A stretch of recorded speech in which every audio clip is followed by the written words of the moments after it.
अपराध तो हुआ ही नहीं, पैसे लेना देना कोई अपराध नहीं है, जनमत का मखौल उड़ा देना कोई अपराध नहीं है आज की तारीख में। ये क्या लोकतंत्र है? बोलना चाहती हूँ। हाँ बोलिए सुप्रिया, एक मिनट सुप्रिया, फिर उसके बाद अभी दोनों प्रदेश के प्रवक्ताओं को लेकर आता हूँ।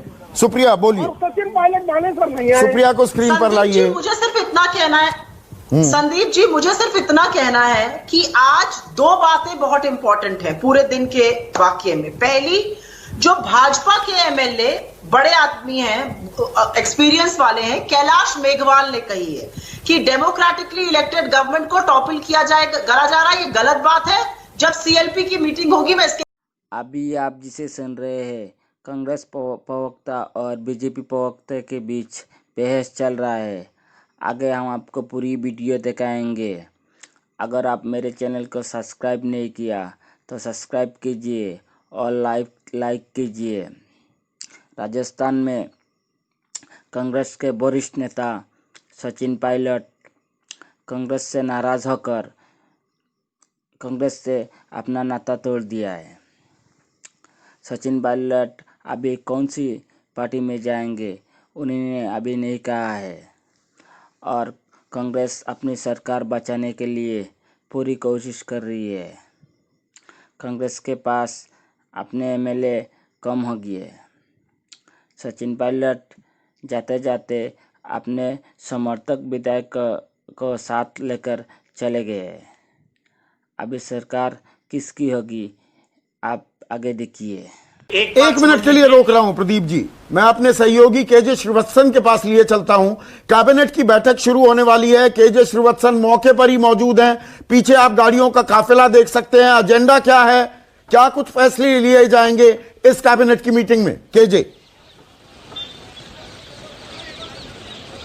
संदीप जी, पहले तो मैं आपको ये बताना चाहूंगा, अशोक गहलोत अपने साथी जो मंत्रिमंडल के सदस्य हैं उनको लेकर एक बस में होटल से यहाँ तक आए हैं। अलग अलग मंत्री अपनी गाड़ियों में नहीं आए हैं, मुख्यमंत्री खुद उस बस में बैठे हुए थे। और अभी अभी ये देखिए, ये पूरा काफिला सीएमआर के अंदर गया। होटल में कैबिनेट मीटिंग हो नहीं सकती है, इसलिए यहाँ पर आके किया गया। लेकिन सबसे बड़ी बात, आज अशोक गहलोत राजभवन भी गए थे तो उन्होंने विधायकों के समर्थन पत्र दे दिया कि मेरे साथ इतनी संख्या है। यानी कि उन्होंने खुद नहीं कहा कि मेरे पास बहुमत है, मैं साबित करना चाहता हूँ विधानसभा में।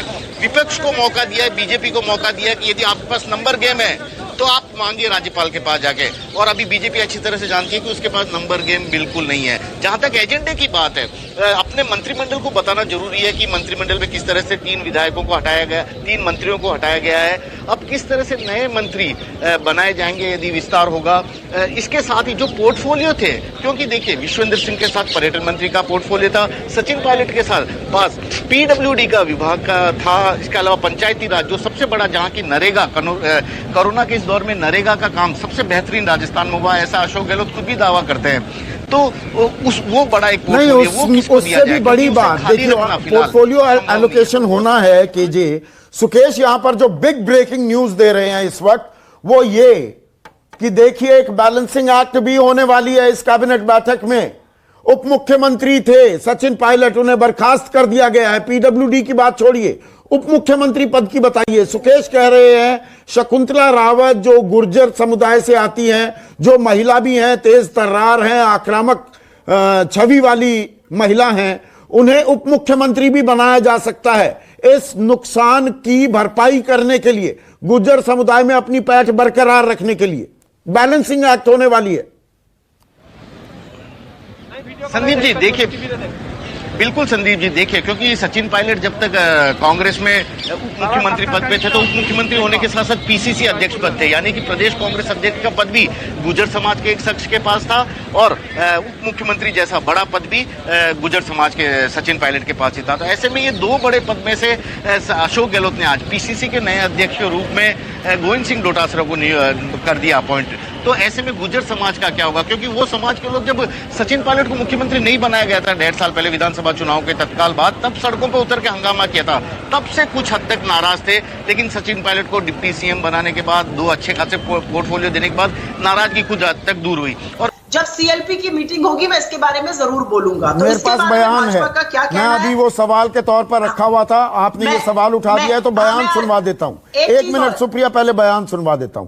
कैलाश मेघवाल का बयान सुनवाइए। स्पीकर रह चुके हैं, वरिष्ठ नेता हैं ये बीजेपी के, सुनिए। नैतिक मूल्यों की राजनीति होनी चाहिए।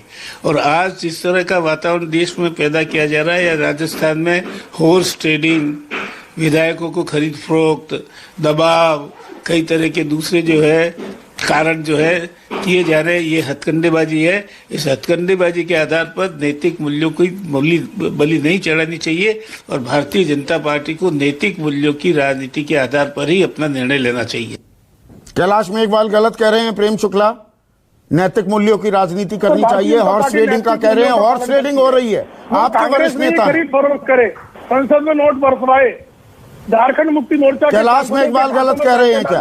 वो कह रहे हैं हॉर्स ट्रेडिंग हो रही है। कैलाश मेघवाल जी संभवतः भाजपा कहने की बजाय उनको कांग्रेस कहना होगा। अच्छा, कांग्रेस कहना होगा, गलती से कह गए।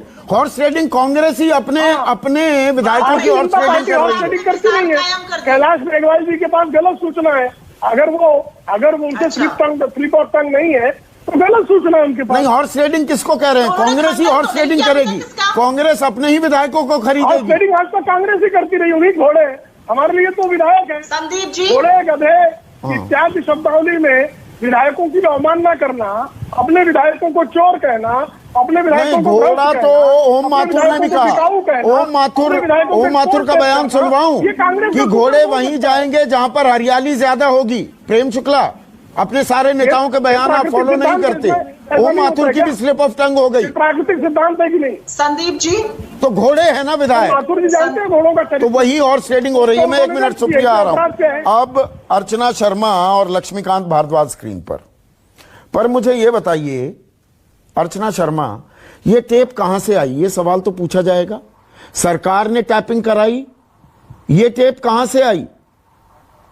इसके बारे में तो जानकारी देंगी ना।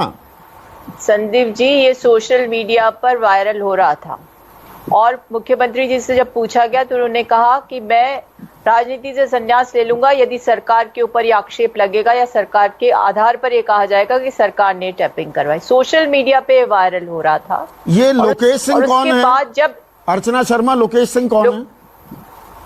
सीएम के ओएसडी है। उन्होंने पत्रकारों को ये टेप बांटी? उन्होंने पत्रकारों को ये टेप बांटी? मेरा सीधा सवाल है।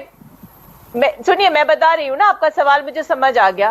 अगर मुझे भी कोई वायरल ऑडियो इस तरह का मिलेगा और उसमें स्पष्ट होगा कि मेरी सरकार को टॉपल करने का, मेरी पार्टी की सरकार को टॉपल करने का प्रयास किया जा रहा है, तो मैं भी उसको मीडिया तक पहुंचा दूंगी। मीडिया की चेयरपर्सन हूँ राजस्थान की। अब इस बात को समझ लीजिए कि जब किसी, और ये जो आपके